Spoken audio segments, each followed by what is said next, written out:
My congregation was started in the year 1989, and it is quite indigenous. It was started in the Catholic Diocese of Murang'a.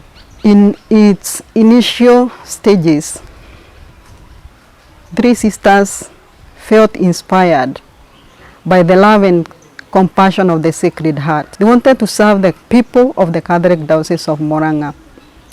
And their aim to start the congregation was to uplift the dignity of the vulnerable people. They wanted people to feel that God is with them, as the name states that we are Emmanuel. Emmanuel is God with us. We are guided by the charism to manifest love and compassion of the Sacred Heart of Jesus, and with this prompted us to start a skill center that caters for the vulnerable girls in the society.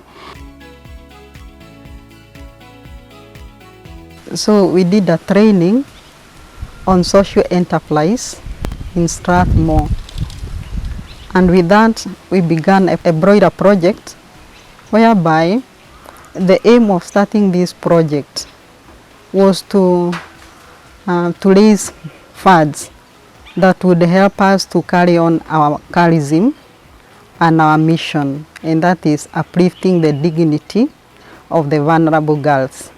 After the training, we were granted with a seed grant that we were able to purchase 3,000 birds, and with the birds we are also able to buy the chicks feeds that was to take for the 6 weeks, that's for the chicks to mature. We were able to cater for all the necessities for those kids for the 6 weeks, and this also came out of the seed grant. Our sole customer are the quality meat packers, that is the QMP. And they supply us with the chicks and the feeds. After 6 weeks, we harvest and we sell to them. So they have provided a ready market for us. The surplus, we were able still to divide it as projected in our business plan, whereby the 50% was to go back to the social enterprise itself for its sustainability. A 25% was to go directly to the congregation. This was the purpose, to avoid the draining up the congregation, but we can also be able to give back, as it can be able to serve the sisters more better. And still the 25% was to go back now to the skill center, whereby it was to take care for these vulnerable girls, and we are glad to report that it was able to give a full year scholarship of 2 girls who are taking the training, and with this we have seen a very great impact. In the Sisters Blended Value Project training, we are able to interact with different congregations. And you know, in life, you cannot say that you are enough by your own self. You depend on other people. And so in the training, we are able to exchange ideas. We learn from them, they learn from us. And we learn from their mistakes and their successes. They also learned from our successes and from our mistakes. Other sisters from other congregations, or even our own sisters, this is a program that will enrich us and help us to expound our horizons, so that we can be able to do more than what we are doing.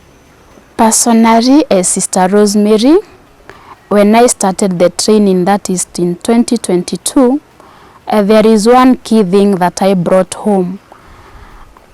Initially, sisters or religious communities, we have always focused on charity, but now, through the interactions, we were challenged. Yes, it's charity, but how do you do charity without the finances?